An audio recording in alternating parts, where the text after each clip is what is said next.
Hello and welcome to today's webinar. It's on Anatomy of an IoT Solution. That's the Internet of Things, of course.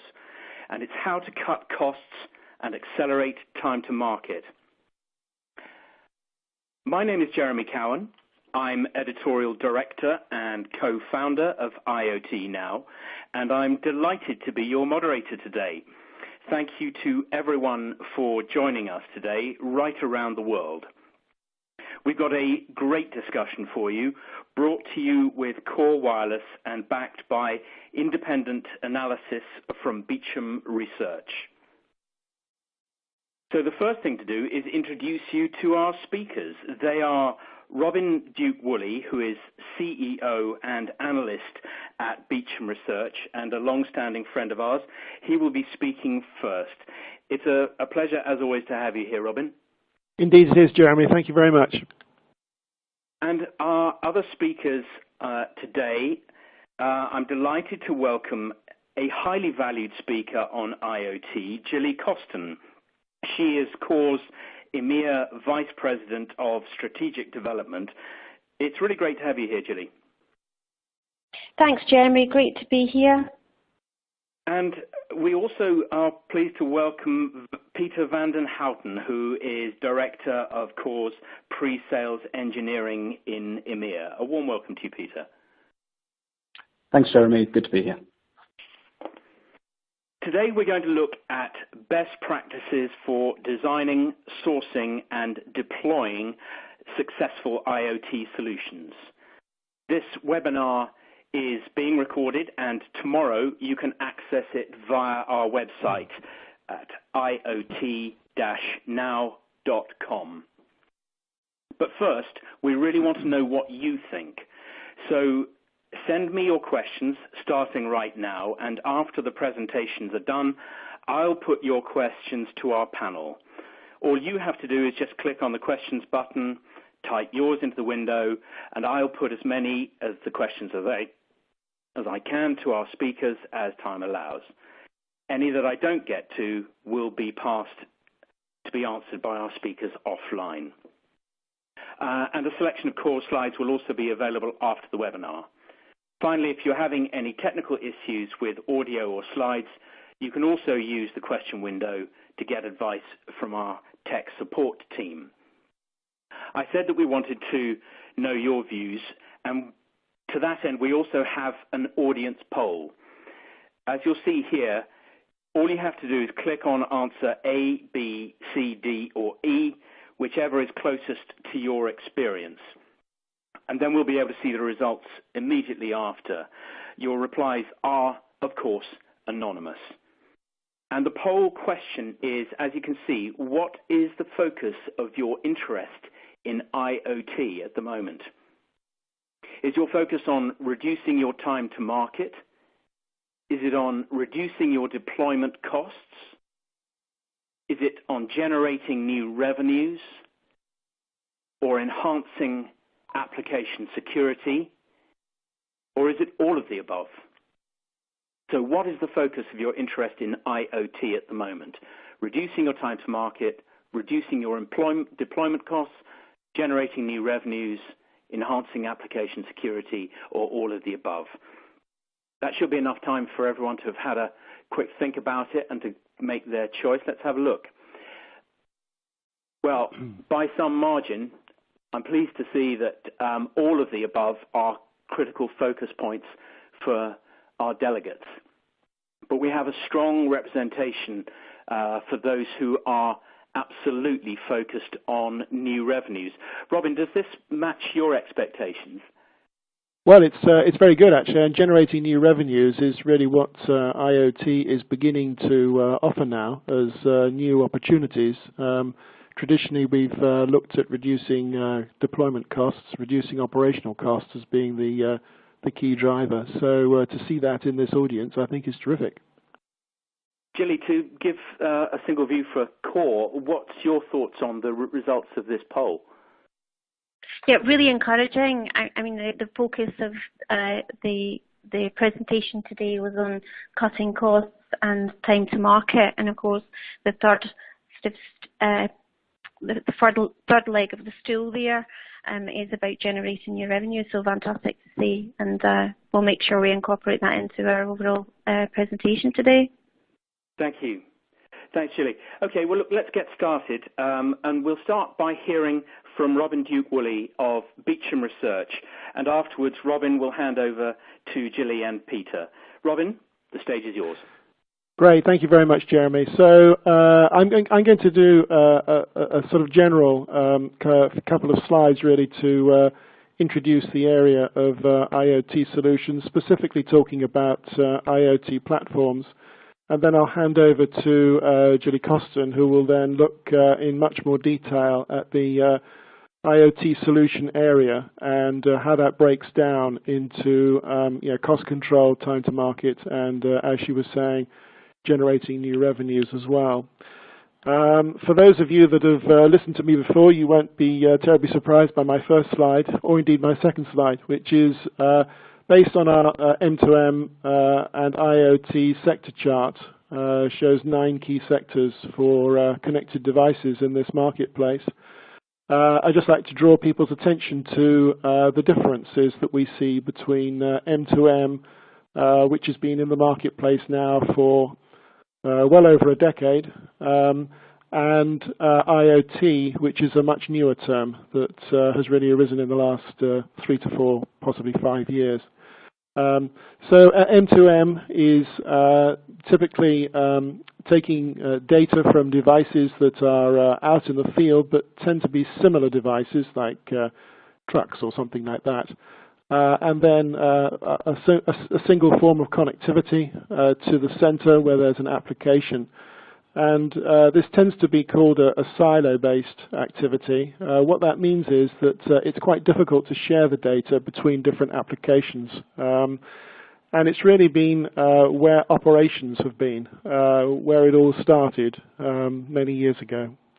And if we move on to the situation in an IoT type of environment, we may have data from different sectors, different operations within an individual sector, and that all of that is then used to interact in the center and to be shared and to create new levels of understanding.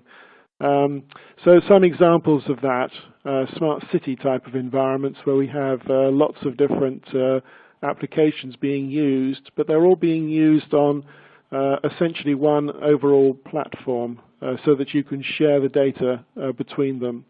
Might be smart hospitals, smart factory. We talk about smart farming and smart vehicles, so connected vehicles and the different activities that are going on in those vehicles. So the intention here then is to, as I say, is to share the data from different activities in a full way, and then generate from that new types of service opportunities. Now, I have to say that in the marketplace at the moment, there is less of that going on, but that's really where it all lies in the future, where it's all going.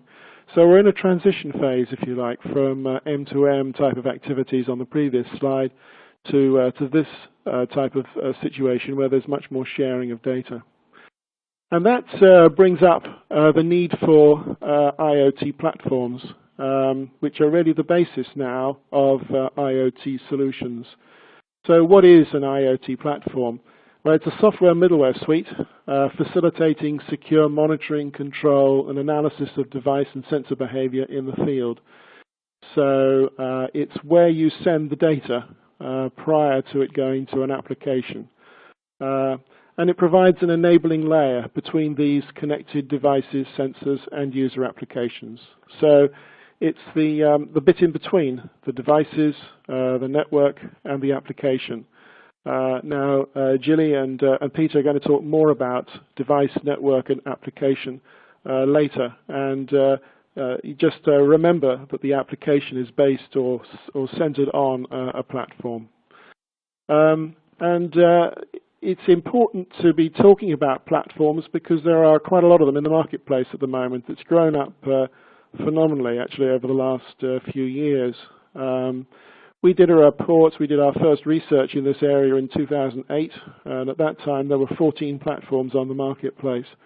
Now, 2016, the end of 2016, there were over 400 platforms, and we don't anticipate it reducing anytime soon. Consolidating platforms is a very difficult thing to do compared with, say, consolidating customer bases and so forth, all sorts of technical reasons associated with that.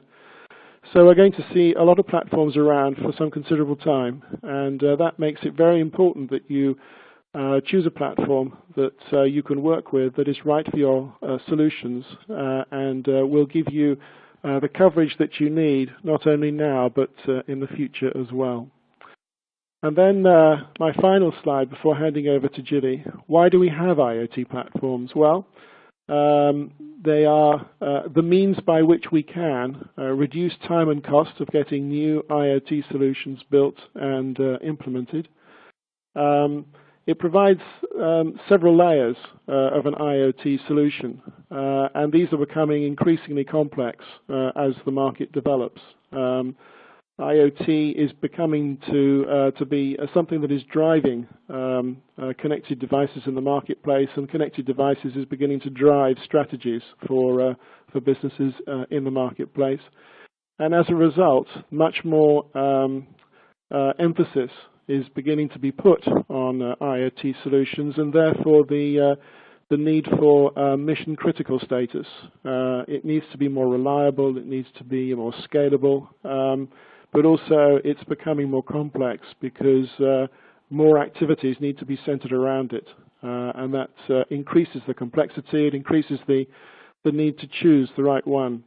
Now, at least 80% of IoT solutions are common. So they do pretty much the same things in the background, so it can be pre-designed, and the platform takes advantage of that and then provides the means to customize and configure a solution for specific needs. So it's like a sort of 80-20 rule. 80% is common, 20% is specific. It's what that 20% is that's important. Three main objectives: flexibility, usability, and productivity. I won't dwell on those, but I'm going to hand over now to Gilly Costin at Core, but I'm just going to provide a very brief introduction to Core because there are no introductory slides of Core, so I think it might be useful for those who are listening to know a little bit more about where they've come from. And basically, Core has been in this marketplace, the M2M and now IoT marketplace, since 2003. They have nearly 400 staff globally. Core is an IoT solutions enabler. It is independent of mobile network operators, but provides cellular connectivity, and therefore is an intermediary between the user and mobile network operators. Works with many network operators worldwide. Nearly 400 staff globally. It's the largest of its species, if you like, at the moment, and is the result of several acquisitions in the marketplace. More than 6,000 customers. Some have 1 million devices, some are startups. Overall, Core has over 8.5 million connected devices on their networks, on their network centers, and they operate in 8 countries with office locations, 110 countries with service presence, and they have 8 global data centers. So you're talking to or listening to a company that has grown up very quickly and significantly in the marketplace, and is larger, in fact, in terms of number of connected devices than some mobile operators. So, and it's also very international in its focus. So with that, I'm going to hand over to Gilly Costin, who is going to take us through what Core's DNA is all about.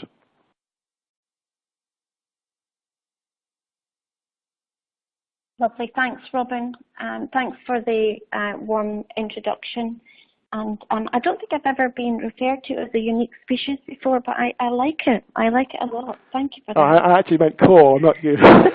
But I'll take it that way if you like. Yeah. Thank you.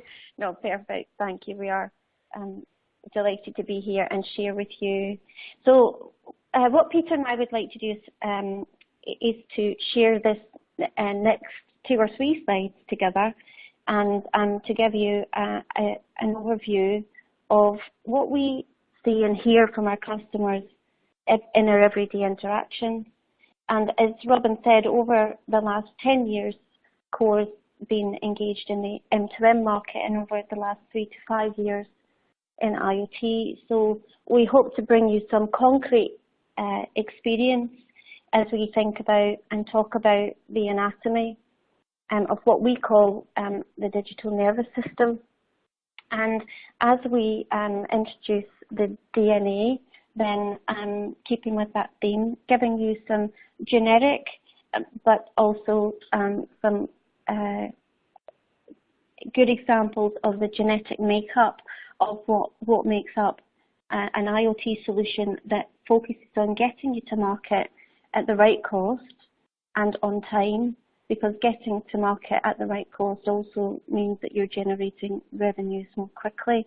So with that, Peter and I are going to do the next 2 or 3 slides as a bit of a dual presentation, and I'll be putting Peter in the hot seat as we explore some of those examples with you.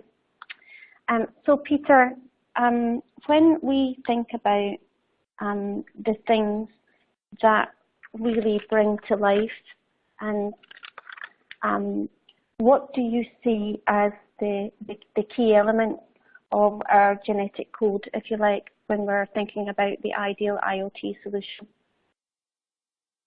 So I think we refer to the analogy of this being DNA and closely linked to the anatomy of an M2M solution or an IoT solution, and that's exactly what it is. We break this out into, at a very high level, there are other components that sit beneath these high-level categories, but we look at the device, we look at the network, and we look at the application as well. And the decisions that we make, or rather our customers make, within each of those components will have a direct or indirect effect on what they do in the other components. So, you know, a choice or a selection we make to build or buy our own devices might impact what we do on the application side. Okay. And Peter, when you think about, if we take the first of those, you mentioned 3 things: the device, the network, and the application. So let's take those in turn. If we look at the device and all of the things that sensing, and as human beings, we use our senses, our sight, our hearing, our smell, our touch, but if we take that into the device world and the machine world, then we're putting remote objects out into the world that are going to collect data and information that can be then made to be meaningful through an application. What do you see from a device side of things that are the most important when we're looking for the proof points around cost and speed to market, and obviously that all important capability of generating revenues? So I think the first question that customers will ask themselves, depending on the market that they're operating in, is you know, do we build a device or do we buy a device? And it's fair to say that that's also the last question that's answered as part of the end-to-end conversation when they're looking at their IoT solution. You know, if we break that down into those specific questions, so if we're looking at buying a device, we weigh up the pros and cons of doing that. So if we're looking to buy a device, the great thing about that is that any research and development costs, any costs that we would normally have to incur to research our market and to source the appropriate vendors to help us piece that device together, already taken care of. So there's an instant cost and time reduction there when we look at how quickly and how cost effectively we can take our solution to market. The other thing to mention there is that it not only buys you a device, but it buys you experience. More often than not, if you're buying a device from a third party or a partner, you're buying a device that's already been proven in your market space. So it allows you to get to the market quickly, and you can also leverage the costs or the advantages with costs when it comes to buying in bulk. If we consider the other side of that, so if we look at the cons, and again, this depends on the market that you're operating in, but typically any, and I use the term loosely, off-the-shelf, but any off-the-shelf device that you buy is obviously not going to be tailored towards your application. So if you have to carry out any development work, any benefit in terms of cost savings that you've realized by buying your device rather than building it yourself could quickly evaporate, because you're pouring that money into actually retrofitting a standard device to try to make it fit your market application. There are other considerations as well that fall under that when we look at uncertainties of supply. So it speaks for itself. If you're not building the device, you don't have a finite amount of control over the components that fit into that device, and therefore you can't necessarily manage the end-to-end lifetime of that device as well. So to kind of cap that off, so if we look at the track and trace market, for example, that's an example of a very well-developed marketplace. There are off-the-shelf devices that can be purchased, which could ultimately speed up your time to market and give you some cost savings as well. If we compare and contrast that with something very niche, if we think about something like marine life monitoring or something like that, the chances of you finding a device that's fit for purpose, that does exactly what you need your application to do right away, are very, very slim. So that's the buy piece. If we look at the build piece and what's involved with that, again, there are pros and cons to consider. So the pro might be that, and one of the group was kind of heavily geared towards answering the poll question of, generating new revenue streams, and that's what we're seeing more and more of now. IoT solutions aren't just to minimize the operational costs and the amount of capex that businesses are spending, but actually there's a conversion into using those IoT solutions to make money from the solutions as well. So it might be that you want to take a brand new technology to market. You want something unique and something that differentiates you from your competitors. If we're looking at the security aspect, which is always a hot topic, you might need something very proprietary or very, very customized towards your application that you have to build into that device. So that's an example of where building your own device would make perfect sense. The final point to mention along the pros of this is that if you are looking to be the leader in your market space and take something different out there, building a device is a fantastic opportunity to establish yourselves and develop domain expertise and become the go-to party for that. If we then consider the cons, and this kind of links back to some of the points that we mentioned when we spoke about buying a device, but you have the research and development cost and time associated with that.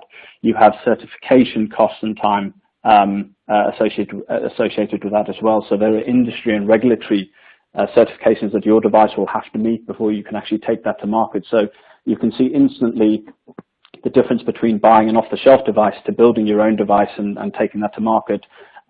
There's a big difference in terms of the time in which you can do that. And the last point to mention there is it's obviously an unproven device as well. So I would say the key takeaways, if we're looking at a build versus buy strategy, from a build point of view, you absolutely need to know your market. You need to know your opportunity. And if you're going to build your own device, you need to make sure that you've got deep pockets and enough time to win the race to market. There'll be nothing more frustrating than pouring a load of time and money into developing your own device, only to be beaten to the finish line by someone else. We look at the buy side of things, again, know your place in the supply chain and know where you can leverage yourself within that supply chain to increase efficiencies around costs, be it buying in bulk or whatever the case may be. You also need to be aware of your potential limitations there if you're going to build product sets around devices that are ultimately built and owned by someone else.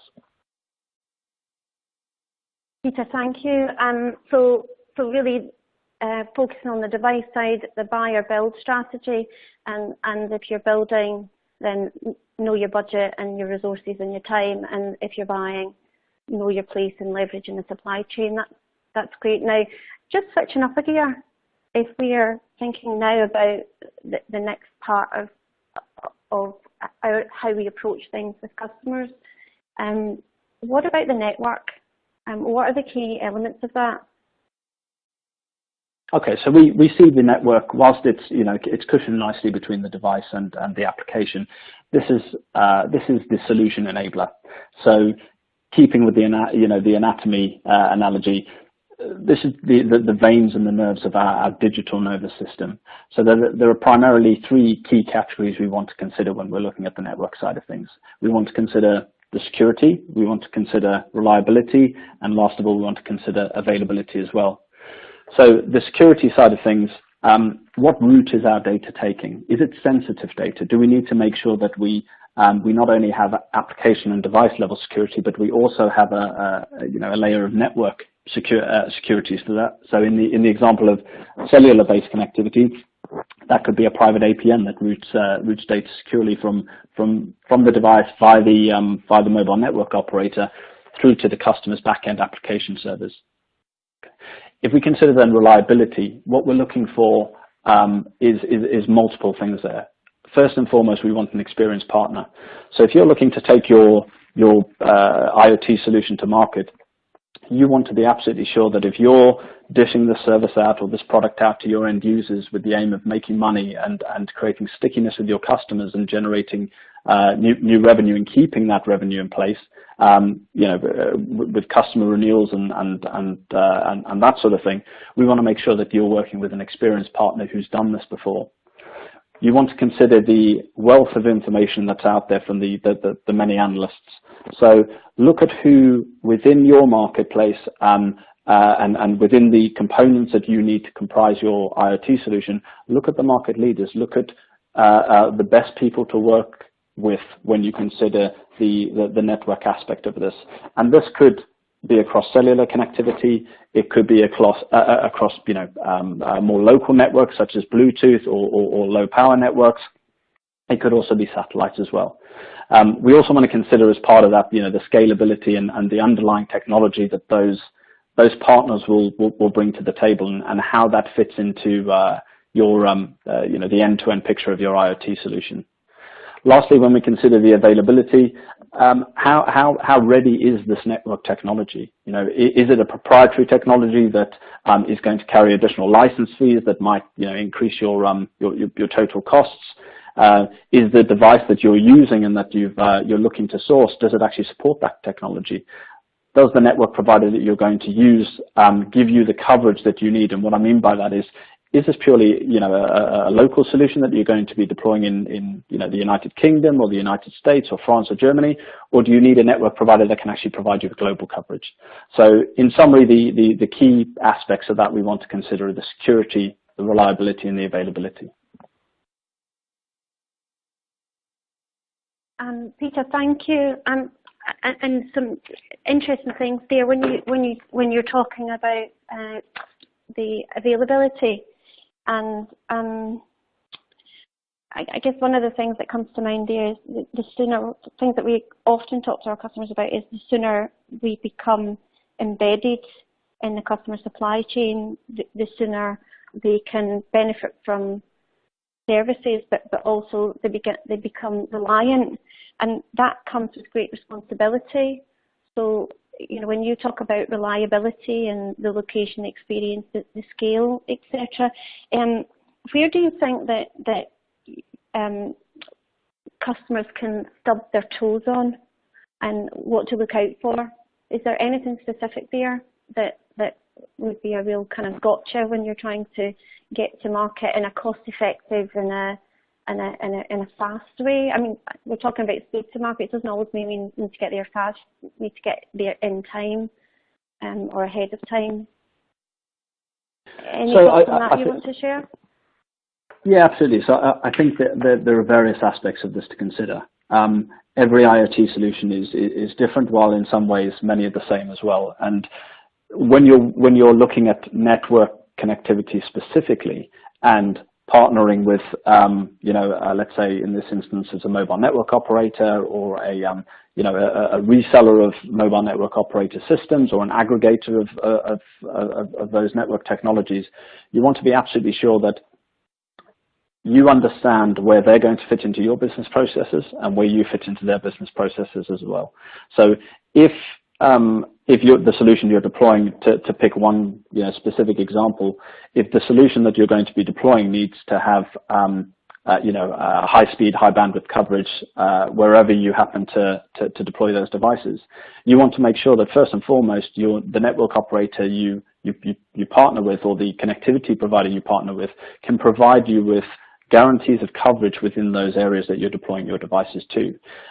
Additionally, not only just from a coverage point of view, but you want to make sure that if your device needs LTE in this case, and it needs high speed access to the internet, that they can absolutely guarantee that wherever those devices land, you will get that level of service that will then deliver that to your end user. So there are multiple aspects. That's just one, but the point is valid. You need to absolutely understand where the partners, and I guess this will extend beyond just the network, but understand where the people that or the companies that you're partnering with actually fit into this. Understand how established they are and whether they've got precedence for doing this before, when it comes to your particular application or your particular market vertical.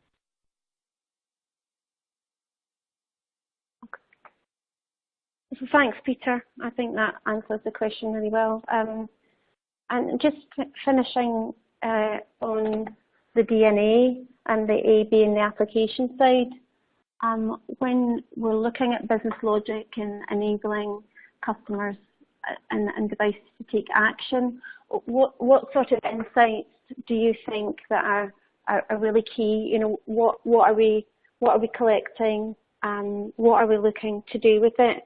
How do we bring to life the things that are going to inject that freshness into IoT that perhaps haven't really been there in the M2M world? So I think the first thing to mention, and again in keeping with our analogy of this being the anatomy of a solution, this is really the brains of the operation. And not to put too fine a point on it, but if we don't pour enough time, resource, and effort into establishing exactly what the application is going to look like and the benefit it's going to deliver to the end user, and how that benefit is different to whatever else is on the market at the moment, whatever choices we've made as far as device or network are concerned are pretty much irrelevant. So if we look at this from a cost and a speed to market perspective, if we make an argument to say that, well, actually we want to buy our device, we want to use ready-made network technology, we don't have to deploy anything ourselves, it gives us a lot of time to actually invest resources and money into making sure that our application is absolutely on point and achieves the objective. So you mentioned, what data are we actually collecting and why are we collecting it? I think in a lot of cases that's kind of forgotten. There's a lot of effort put into making sure that technically, an IoT solution can route data from the device via whatever wireless technology it's using or fixed network technology it's using to a back-end application. What's often forgotten is actually what happens to that data from that point once it's processed, and the presentation to the end user or making that data meaningful. And I guess that's where we're seeing a lot of change as we move from M2M to kind of IoT, is that there's a lot more focus on the application enablement side of things and making establishing cloud-based solutions where customers can come along, they can procure what is effectively a horizontal application from various different providers, and that horizontal application can be tweaked and shaped according to what they want to achieve and what view they want to and what experience they want to give their end consumer. But we have to compare and contrast that with the market that the different markets that we're operating across. So that's a pretty easy thing to do if we're talking about, say, energy efficiency, or to go back to the example of track and trace and fleet management. That's quite an easy thing to achieve. If we're looking at more niche markets, that's a lot more difficult. You might find yourself having to develop your own application and start from the ground up. So ultimately, I would say the maturity of the market that you're operating in it'll help you to determine whether it's going to be better to build or buy your application or what decisions to make to actually get to the point where you have the answer to that question. Sure, and as Robin says, we're not starting from scratch here. There's 80% of the common elements of the solution components are common. So I guess that, just to summarise and moving on, the device and the network piece and being part of the components and the enabling service by getting that right and working the right strategy for that, whether you're insourcing or you're outsourcing that, and enables customers to really think about the application, companies to really think about the application side and focus on the core of their business, and not have to worry about so much the device and the network piece. And I guess that's the really big opportunity with that 80% of common parts. So I guess, moving up a gear again, Peter, I'm going to hand over fully to you now to just take us through briefly some of the use case examples. And I think, starting off with, healthcare and diabetes management. Sure, thanks, Julie. So we have three use cases that we're going to talk through, and I'll try to use the approach of kind of describing this in a problem solution and then a breakdown of the components, just to give you an understanding of exactly what sits behind each of these stories. But if we look at diabetes management, which is the one that is displayed to you at the moment, management of diabetes and conditions like diabetes has been pretty tedious in the past, I guess it's fair to say. So if we cast our minds back, it wasn't long ago that taking a blood test for the sugar levels for a diabetes patient had to be done at the doctor's office. So if you look at the inefficiencies that come in there in terms of waiting for an appointment, waiting to actually get into the doctor's, travel time, getting the results for your test back a few days later, and then actually making sense of that data as well. And the consideration there is that this is effectively a health issue. So there are instances where a diabetes patient's blood sugar level is much too high, and having an inefficient process like that, which is very manual and very tedious, presents an obvious problem. So when we look at the solution in this case, we've seen many healthcare solutions to date in the IoT space, and this is really just another very good example of how IoT is really transforming the way healthcare and the medical profession operates. This one in particular involves a handheld tester which allows the patient to perform daily blood sugar tests.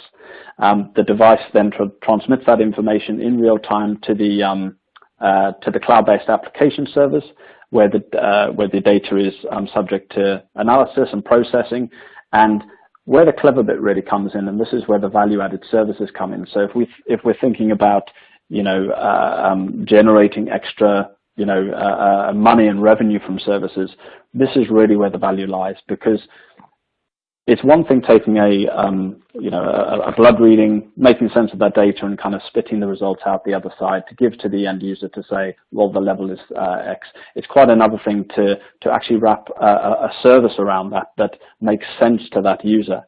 So we look at this one in particular. The device is managing the ordering of the new test strips. So that's not something the user has to worry about. The device knows exactly how many test strips have been consumed since the last batch was ordered, and it will automatically arrange for new test strips to be shipped out to the user. It also allows them to set up different rules and alerts. So if this is someone's grandmother or someone's mother or father, it could be that if a reading is above or equals to a certain level, automatically they get a text alert or an email notification sent to one of the family members. There's also additional services when we think about proactive medical professionals calling to the user to say, look, we've noticed that your reading is above where it should be. You absolutely need to get into a doctor as soon as possible so that we can take a look at this and make sure that everything's okay. If we skip back to the device side of things and look at this from a component level, we've got a personal handheld device, very intuitive experience for the user. I liken it to kind of a smartphone, so quite easy for them to read through the menus and select their options. We've got the network piece that sits underneath that. We're ultimately transmitting very small amounts of data to and from the device. So a solution that, maybe a cellular-based solution that provides 2G or 3G connectivity will suffice in this case. It is private information that we're submitting, so we probably want some sort of network-level security on there if we haven't accounted for that at on the device side or the application side as well. Okay. So I'll move to the next use case, which is quite an interesting one. This is around VIP custody monitoring. So if we look at the device, the network, and the application side, and stick with that structure of our IoT applications, we essentially have a GPS tracking unit that's installed into a vehicle, or perhaps placed on a person as well. Now, the story behind this one comes, and where it kind of fits in from a user point of view, is that if we consider the track and trace or the telematics market, it's pretty well defined, but it's defined to the point that people are generally tracking vehicles or trucks or objects. It's not really relatable to personal or humans moving from one point to another. So this is a solution that was really geared towards collecting feedback from the user themselves to alert a back-end system as to when there's there's an issue. So the target market for this is someone like an executive of a massive corporation. Depending on where they might be traveling to, there are certain risks in certain countries when it comes to kidnapping for extortion and that sort of thing. So having this custody monitoring solution really kind of helps out, because what it means is that the user carries a panic button. If they're uncomfortable with a particular situation or an incident arises, they can press on that panic button, and in real time, a back-end application gets alerted as to what's going on. If we look at this from an application point of view and a business intelligence point of view as well, not only is it kind of collecting the real-time triggers from the user, but it's also got some business intelligence on the back end to automatically detect unusual behavior. So as an example, and a fairly simple one, if the user's tapping on the button 3 times or something like that, it might suggest that there's maybe not necessarily a problem, but they should kind of monitor their whereabouts. Okay. And I'll just skip to the last case study we've got here, the last use case, which is the student safety. So this links in quite nicely with the idea of tracking and tracing objects. In this case, we're talking about what could be perceived as a typical fleet management type application, where we have school buses that are equipped with tracking devices, which are enabled with cellular connectivity, and there's two-way communication between that tracking device and the back-end application, which effectively provides a number of different services. So one of those services is navigation. Another one is route optimization. It also looks at whether the vehicle is broken down, and it relies on the driver to feed such alerts back to it so that it can get a recovery vehicle out to the bus. All of this is designed to keep student safety in mind. So there are certain regulations that, and I refer specifically to the situation they have in the United States, there are certain regulations that have to be followed when it comes to ensuring the safety of students that are transported from the bus stops to school and vice versa. And this is a way that ensures that those regulations are upheld and that they can absolutely ensure the safety of those students, whether it's making sure that the students were taken to the school, or whether it's monitoring the speed and the driver behavior of the bus driver. So I'll now hand back to Julie Costin, and we'll talk more about the procurement strategies associated with developing and bringing together your IoT solution. Thanks, Peter. And so just focusing on the application side, and as you can see in front of you, the application component is the one that will deliver the most value. And perhaps some of the things that Peter's been talking about earlier, enable us to create the time to focus on the core business for the customer. And that means that the tricky areas like device and network can be taken care of in a simpler way. So the application does deserve most of the time and attention and resources. That's where most of the value is going to be driven from, and where most of the coming alive or the meaningfulness of the data itself, where the device is sensing it, the network's transmitting it, and the application is really the thing that's driving the value. So being able to focus on that and focus more attention on that is key.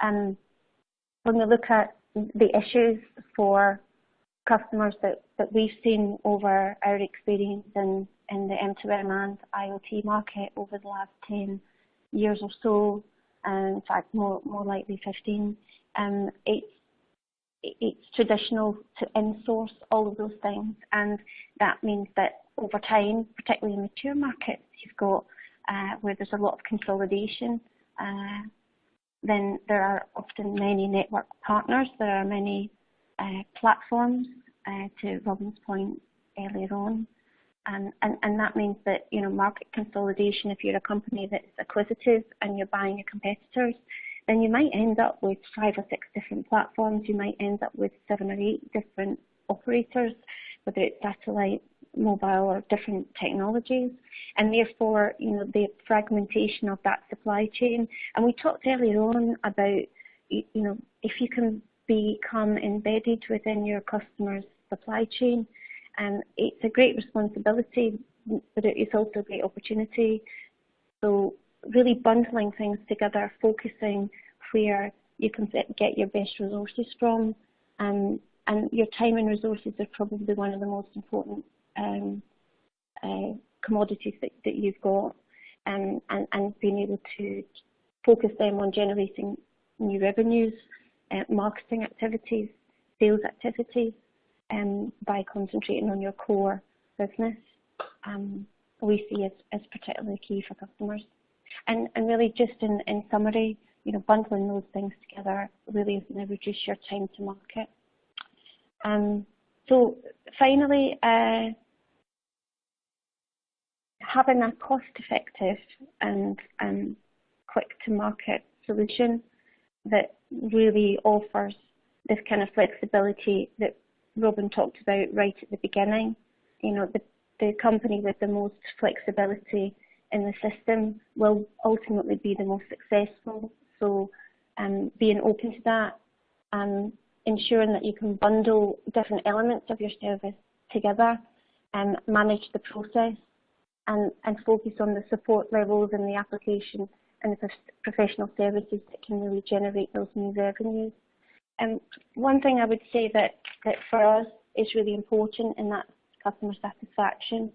And happiness comes when what we think and what we do and what we say are all in harmony. And if I was thinking about taking something to market, it would be to make sure that that's what really makes customers happy, that what we think we're taking to market, what we say that we're taking to market, and what we actually do when we get it to market are all completely aligned and in harmony. I think working with that in the overall supply chain in a cost-effective and productive way it is really what we see is most important to our clients. And I hope that's useful. And really now back to you, Jeremy.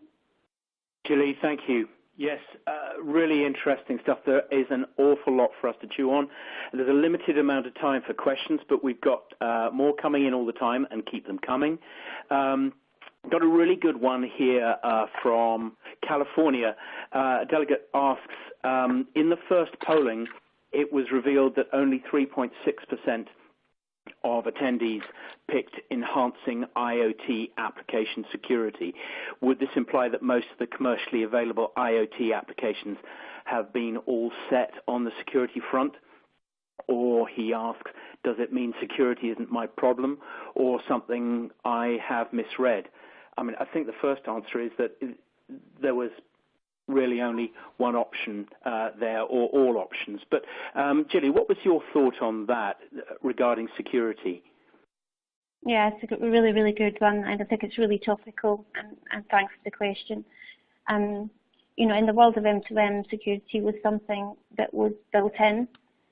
Often companies would build their own devices. They would specify everything themselves, and they would have it made, and they would think with security in mind. In the world of IoT, it is quite different, because not the person who's delivering the application isn't the same person always that is building the device, and therefore you have that need for that fragmentation. You have that need to solve.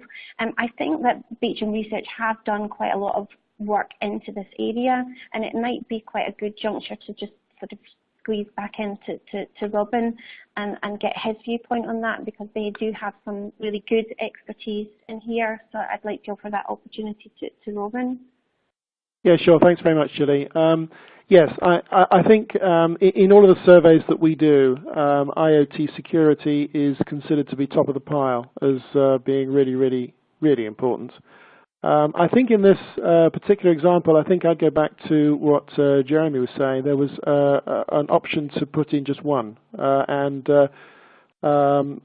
think people were probably thinking, well, what am I actually going to be doing with my application? Well, I want to generate new revenue. So I think they probably clicked on that one rather than first clicking on the application security, because that's kind of like an enabler for the revenue generation. So I suspect that that's the reason for it, rather than people don't think it's terribly important. As I say, in all of the surveys that we conduct, and we conduct quite a lot of surveys all the time, application security, IoT security in general, is always the top choice. Yeah, there was clearly some representation for those who said that it was one of that they wanted to tick all of the above. Peter, was there anything that you wanted to add to what Robin has just said and to Gilly's? I think the only thing to add really is that when we consider and this goes back to what Gilly was saying, when we consider what machine-to-machine or M2M solutions look like, they were typically, to use a phrase, closed group services and routing data via a private connection from one single device to a back-end server that was sitting behind a firewall somewhere. We're definitely seeing more of an increase in the number of customers who are looking to cloud-based application service providers that allow routing into the applications via public connections. So there's a lot more security that's being built into not only the device firmware, but also the device applications and the back-end applications as well, meaning there's less reliance from a network point of view of having to address that. Yeah, I'm going to keep you on the line, if I may, for a moment there, Peter. There's lots of praise here. I don't want to make you blush, but there's lots of praise in here for your use cases. And one of the delegates in Italy has asked, in the use cases shown, what are the revenues like? Is it based on usage or is it fixed price? So I don't have any figures I can necessarily quote in terms of the revenues, but what I will say is when we consider the general idea of generating new revenue streams via an IoT solution, what customers will tend to look at is customer stickiness and putting a device out there, or putting a service out there rather, that attracts a monthly recurring cost from the end user, which might cover let's say a year contract or 2-year contract. If we look back to the diabetes management solution, that's probably a pretty good example of that. The user is not necessarily buying the device outright or saying, or inheriting the right to use that for the rest of their days. Rather, they're buying a service that's billed to them on a monthly basis that they know that they pay X amount and they get, depending on the options they've chosen. So it could be that they want alerting as part of that, or proactive calls from doctors and nurses when readings are higher than they should be. They pay a monthly subscription charge for the privilege of having that service. So we're seeing more of a trend to go with OpEx-based or service-based models. Gilly, a question here. What is the biggest risk we should think about when looking at our IoT solution? Is there one thing that stands out above all else? Gosh, that's an interesting question, isn't it? So I think I think it is a tough one. It is a tough one, but if I had to choose one and really grasp the nettle, I think your audience member who asked about security, it is one of those areas where we have to all get it right. It's the interoperability of the device, the network, and the application, and securing that all the way through, and making sure that because security is about customers' privacy. It's about where that data is stored. It's about how we transport that data. It's about how that's handled all the way through. So I think that interoperability between the device, the network, and the application, particularly around that security area, would be one that we absolutely want to be have some concrete success in. Peter, is there anything that you want to add to that? I mean, you pay particular attention to the dichotomy between build and buy. Is that a big one, or is it something else? So I think specifically from a security point of view, it really depends on what the what your application requirements are and the space in which you're operating in. I mentioned proprietary technologies, and it could very well be that your decision is almost made for you when it comes to building your own application and building your own device, simply due to the market that you operate in. Let's say, as an example, you operate in the healthcare industry or the medical industry, and you have to enforce some level of proprietary security over the data that's transmitted from your devices to a back-end service. So I would probably say, in summary, that it ultimately depends on the space that you're operating in. A lot of that will hold the answers for what do you do and who you turn to when it comes to the security considerations for your solution.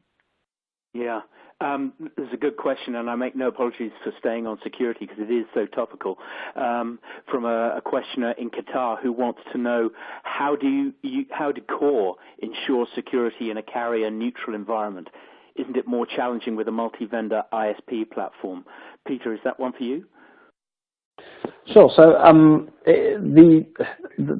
in some ways there is some standardization there already. So if we look at the model that Core operates to, and I don't wish to use this as a self-promotional exercise. It's more of a session on kind of guiding people through the ins and outs of building their IoT solution. But to answer the question that's been raised, there is some standardization when it comes to how we as Core integrate with our carriers, and a lot of the carriers will offer not necessarily the same, but they'll do things in very similar ways. One of the advantages that companies such as Core can bring to the table is we manage to aggregate that view for customers. So rather than if they're looking at deploying global solutions where ordinarily, if companies such as Core didn't exist, they'd have to go and negotiate multiple different agreements with different carriers around the world to benefit from competitive rates and the network technologies available in those countries. What the benefit that we offer is an aggregated view of all that and a standardized approach to the end-to-end security, so that it's pretty much uniform from how the device transmits the data, what APNs it uses, what level of authentication those APNs use. We ensure that that's uniform across all the carriers we deal with. Data routes via our common network, which all carrier data will route through, and we route it out to the customer via a single connection as well, using the security mechanisms that they require. So we are in quite a nice spot when we consider the security side of things, because we can provide that single point of contact when it comes to not only the connectivity but the underlying security for that as well. Thank you. There are some excellent questions, in some of which I would love to ask, and in fact I probably will ask in articles and interviews to come. But we have very little time left, so if I could ask each of you to give me 30 seconds on one last question, which is a real goodie. As I understood, says our questioner, The number of IoT protocols have been overwhelming for people to enter the market. Has there been some kind of convergence in sight? Is that something that you'd feel confident to ask, Robin? It might be better to ask Peter actually first, because I think it depends on how they're implemented. Yeah, fair comment. Yeah, sure. So I don't think we're seeing true convergence just yet. I think if we look at the mobile network operators, they're in quite a nice position themselves, because it means that the mobile network related technologies that we've historically been used to dealing with, 2G, 3G, and now 4G and soon 5G, are all kind of singly standardized and owned by those mobile network operators. We then look at the likes of the low power solutions that are coming along, and again, whilst they've there's an argument to say they're pretty late to the market in comparison to some of the more proprietary technologies. Standardization is really the key, and in my personal opinion, I think those that are looking to follow the route of standardization and looking at a lot more licensed technologies, I think whilst there will always be a place for the other technologies and the other protocols, those will be the overriding winners. We could devote a day or an hour to that, but Gilly, is there anything further on standardization or the protocols and convergence that you want to add? No, well, one small thing, which would be, if you've got unique knowledge of your sector, then there are different protocols for each of those sectors. So, if you're going to be a generalist, and you might be waiting quite a while, if you're going to get specific to individual sectors, then and you've got that unique knowledge, then you're going to have some scarcity there, and that has value, either in a revenue generation sense or a way to solving unique customer problems. So, giving clients a compelling reason to buy from you because you've paid attention to those sorts of things and those verticals would be a really nice way of generating new revenues. Yeah. We are sadly now out of time. Robin, unless there's anything you want to add on that, I think we'll have to call that a wrap. Otherwise, I'm going to get my knuckles wrapped. Yes, that's the aim of this webinar has really been for us all to try and get a better understanding of the anatomy of an IoT solution, and I think we've really done that, and I'm very grateful to all of you. We've heard today how to cut costs, and we've heard how to accelerate time to market. And, of course, in the panel discussion, we've talked about some of the challenges. There are further challenges that you've asked on your questions, and these will be passed to our panel for discussion later. Sadly, that is all we have time for. Don't forget to bookmark our website at iot-now.com. And you'll find the latest news there. You'll find blogs, events, and videos. And, of course, from tomorrow, you can stream this webinar from the site. It just remains for me to say a huge thank you to our speakers. Robin Duke-Woolley of Beecham Research first. Thank you, Robin. Thank you, Jeremy. Great to be here. Thanks. And Gilly Coston of Core. Great to have you here, Gilly. It was great to be here. Thank you so much for having me. And thank you for your use cases and your answers, Peter van den Houten from Core as well. Thank you, Jeremy, and thank you everyone for listening to us today. Yeah, it's been great, and thank you all, ladies and gentlemen, for your attendance. I want to thank you for joining us. Keep safe. We really appreciate the time you've spent with us. From everyone here at IoT Now, enjoy the rest of your day. Bye for now.